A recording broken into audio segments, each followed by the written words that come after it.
Greetings, confession, the dangerous bride. They say men are wicked, but you have some women who are devious. Years ago, my best friend was dating this guy when they were both in high school.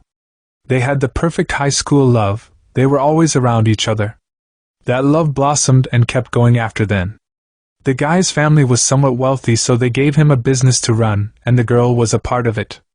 Due to the type of business, men were always going there, so the guy made quite a few friends. There was this one guy who he became very good friends with, eventually becoming his best friend. That guy became a part of their circle and was acting like a brother. Anyways, my best friend and her guy moved in together and were there keeping house. He proposed to her, and she gladly accepted. She got pregnant and everybody was happy for them even though they were quite young. I used to notice something about her guy's best friend. He was always around and was showing her care. I asked her about it, and she would say he is just a caring person. All of them would go out together, so I was saying they good. They had a beautiful wedding while she was pregnant, and it felt like love was flowing all around. The guy's best friend was the best man, and I was the maid of honor. I would see the best man and the bride stealing glances, and I was quite uncomfortable. While we were alone, I asked her if she is sure something funny is not happening, and she asked if I am crazy. I just kept quiet because if something funny was there, it was bound to show. The wedding happened and everyone was living their best lives. She delivered a very handsome little boy. He looked a lot like her but had no resemblance of the dad, but we know how babies are. This minute they look like one parent until their features start to change.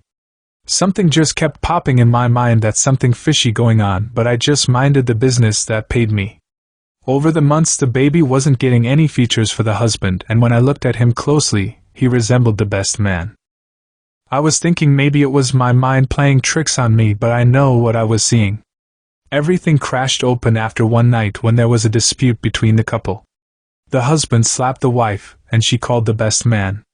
He came over there and gave the husband a fine beating, then his mouth slipped, and said if he put back his hand on his baby mother ever again, he was going to break it. The husband called me over and told me to come for my friend before he ends up in prison, so I rushed over. She and the baby were on the porch, and she was bawling her heart out. The husband came out fully torn up and started telling me about the incident. Even though I was suspicious, I was still shocked. I took her to my home and she opened up to me about everything, that she and the best man were having an affair, and they both knew about the pregnancy before the wedding. I asked her why she continued on, and she said because the guy spent all the money already to plan it. I could not believe how devious she was. The girl stood at the altar marrying her husband when she was carrying the best man's baby. I could not remain friends with her because if she did something like that, what would she have done to me? The husband left her and the best man left her after couple months. Anonymous. Greetings, confession. Caught my boyfriend bewitching me. Sometimes we read people's stories and wonder if they are true. Well, I am here to tell you that some sick stuff happens in this world. I was along with this guy for a little over 3 years now. I wondered how I even got caught up with him because he was certainly not my type. We were just so unequally yoked. We were like night and day, but we were together. My friends and family would say something is just off because they cannot see the connection.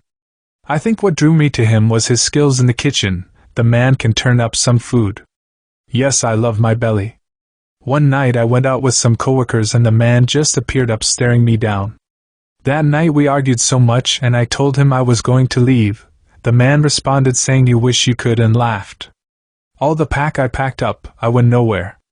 He would lure me to the bedroom with his 2 minutes performance, an ugly self. No matter how I tried giving him bun, it wouldn't work out. I accompanied a coworker to a fasting service on Wednesday, and the pastor lady said I need deliverance from someone close to me. They were praying for me and said I need to read Micah 3:7 in my home. It was scary, but I did it. The man got angry and asked why am I bringing those words in his home. I started suspecting him right there. I figured he was practicing evil stuff because I saw him reading something evil on his phone one day. I said it to my friends and we decided that I would tell him I was going by my parents for a weekend, but I would install hidden cameras in the kitchen and bedroom. We got them installed and I went away.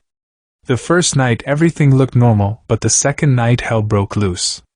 The man took out a pot and started pouring different oils in it, then he added some bush and rum. To my surprise, he had a little ugly doll that he dropped in the pot, then he had water and boil it. The part that shocked me the most was when he took out his penis and peed in the pot. I could not believe what I was seeing.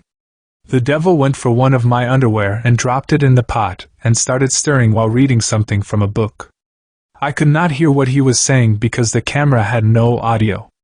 My friends and I were basically bawling at how I was sleeping with the devil. I couldn't watch no more of it. I went to the church the Sunday and told the pastor what I saw, and they had a deliverance session with me. I vomited so much I thought my tripe was twisted. The Monday, when I knew he was gone for work, I invited over the church people and they prayed and reversed the orders. I packed my most important things, removed the hidden cameras, and left. I knew I would have to start over, but I didn't mind a bit. He tried calling me for some time until he eventually stopped. Right now I am scared to give another man the time of day, but the Lord will work it out in His timing. Lucky girl. Greetings, I am happily married, but I love going on the down low. Dear Mckoy, I have been happily married to the sweetest woman for the past 14 years. Our union blessed us with 2 children, 1 girl and 1 boy. We are Christians and we grow up our children on church principles. I am also an elder in the church. During my earlier years going to college, I would admire the muscular guys who carried themselves well. It was something about their muscles that attracted me. Because of that, I started gym and bodybuilding. I got so bulky and looked so good. The ladies would drool over me, but I preferred when the males would compliment my build. I had to be very careful due to the homophobic black culture. This sweet girl approached me one day at the college, and we've been rocking from then until now. That's my wife. We started attending the college chapel, got baptized, then joined a church after college. We got married a year later, and then got my first daughter. One night I was driving from work and I got detoured through a town in Florida. I saw they had some male strip clubs, so my curiosity got the better of me. I stopped by one and there were some fine brothers on display. They were muscular, black, toned, and well-oiled. I could not stop looking at them. Then one came by me and asked me if I wanted to play. I said why not, texted my wife that I would be running late, then went to a back room. He allowed me to rub on his toned muscles and that gave me goosebumps. I did not have the courage to continue, but he gave me his number to call him if I needed to talk. I left immediately and started repenting. When I got home and saw my wife and baby daughter in bed, I went into the shower and cried out my eyes. I vowed not to do it again. Couple months later, I was picking up some groceries when I saw the same guy from the strip. He even looked better on the regular. He remembered me and we started talking. We went to a restaurant and talked about my curiosity. He encouraged me to try it once, and if I didn't like it, then call it a tick off my bucket list. We made arrangements to meet up and I tried it. It was so good, I could not believe it. I wanted him close to me, so I introduced him to my wife as my cousin. He would stop by the house sometimes with or without my wife being present. When she wasn't home, we would get on at home.